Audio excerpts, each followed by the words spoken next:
안녕하세요. 백사과 목사입니다. 7월의 첫 번째 월요일 7월 5일 아침입니다. 하나님의 은혜가 오늘 또 말씀으로 하루 시작한 여러분 모두에게 함께 하시기를 바랍니다. 오늘 주신 하나님의 말씀은 야고보서 2장 14절부터 26절까지 말씀인데요. 특별히 14절부터 17절까지 말씀 중심으로 살펴보려 합니다.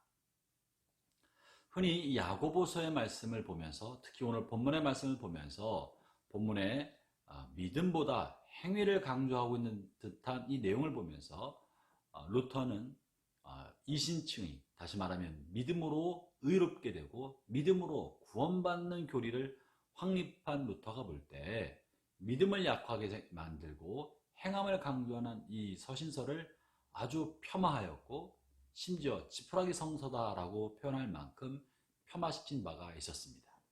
그것은 이 성경 전체가 갖고 있는 균형적인 안목을 갖지 못했기 때문에 그러한 것입니다.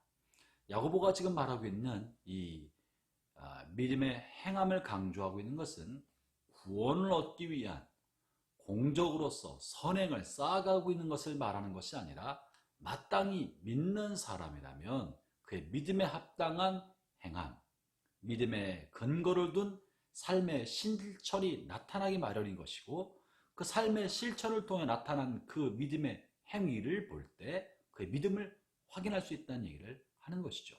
이렇게 삶의 실천적인 믿음의 행함이 없이 마음으로만 믿는다, 입으로만 믿는다라고 말하는 것을 죽은 믿음이라고 말하고 있다는 것입니다. 자, 본문 14절부터 17절 읽어보겠습니다.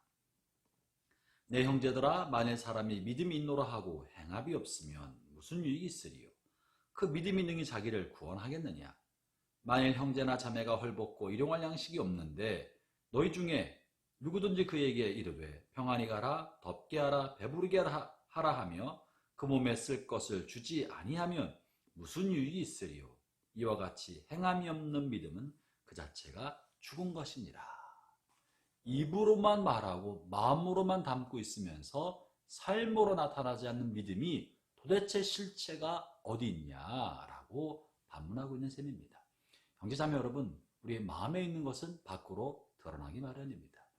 내면의 믿음은 그의 삶의 행위와 삶의 행동, 삶의 모습으로 반드시 표현되기 마련인 것입니다.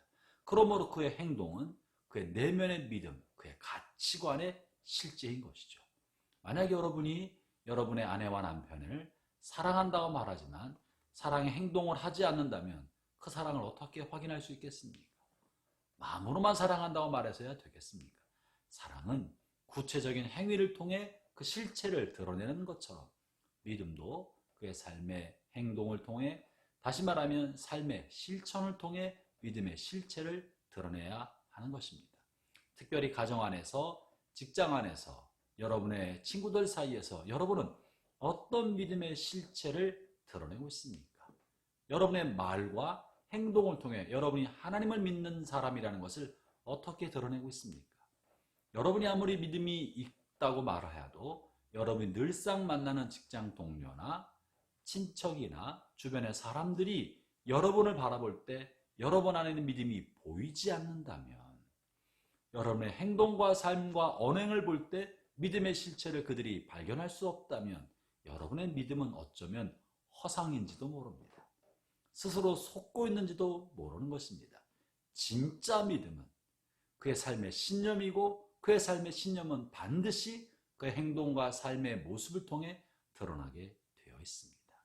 형제자매 여러분, 오늘 여러분의 주변 사람들을 살펴보면서 내가 어떻게 그들을 대하고 있는가 생각해 보시기를 바랍니다. 만약에 역경과 시련, 우리가 감당하기 어려운 어떤 어려움을 겪게 되었을 때 믿음이 정말 있는 사람이라면 그 역경을 부딪혔을 때 하나님을 먼저 찾을 것입니다. 그리고 역경을 통해 하나님의 뜻이 무엇인가를 알려고 할 것입니다. 그리고 힘들고 어려움 속에서도 하나님을 신뢰하며 역경을 이겨낼 수 있는 마음의 힘을 갖게 될 것입니다. 그러나 믿음이 없는 사람이라면 역경이나 시련을 만날 때 쉽게 좌절하고 자신을 도우실 하나님을 기대하지 않고 스스로 힘만 생각하고 스스로 해보려다가 안 되면 절망과 좌절의 늪으로 빠지지 않겠습니까? 만약 믿음이 여러분 안에 있다면 여러분과 마음이 맞지 않는 사람과 함께 살아가거나 인간관계 안에 충돌이 생길 때 어떡하겠습니까? 진짜 믿음이 있는 사람이라면 이 사람과 나와의 인간적인 갈등을 통해 내가 깨져야 할 부분이 뭔가, 하나님이 이 사람을 통해 나에게 깨닫게 주려는 나의 약함이 무엇이며 내가 배워야 할 것이 무엇인지, 하나님이 이 사람을 나에게 만나게 한 이유가 무엇인지를 찾으려고 할 것입니다. 그러면서 자신을 연단시키는 방법으로 삼고 겸손하게 자신을 낮추는 방향으로 관계를 맺어가려 할 것입니다. 만약 여러분이 참으로 믿음 있는 사람이라면 여러분 안에 미움과 분노가 쓰나미처럼 일어날 때, 폭풍처럼 그런 감정에 휩싸이게 될 때 하나님을 믿는 사람이라면 내 안에 이런 못된 게 있구나 라고 자신을 낮추고 회개하고 하나님의 은혜를 구하게 될 것입니다. 그러나 마음에 하나님이 없는 사람, 하나님에 대해서 의식하지 않고 사는 사람이라면 자신의 감정대로 소용돌이치는 감정의 분노를 표현하고 끝나고 말 것이고, 그 책임을 다른 사람에게 전가하는 대로만 에너지를 낭비하고 말 것입니다. 여러분이요, 여러분의 행동이, 여러분의 말이 여러분 자신의 내면의 믿음의 실체를 보여주는 것입니다.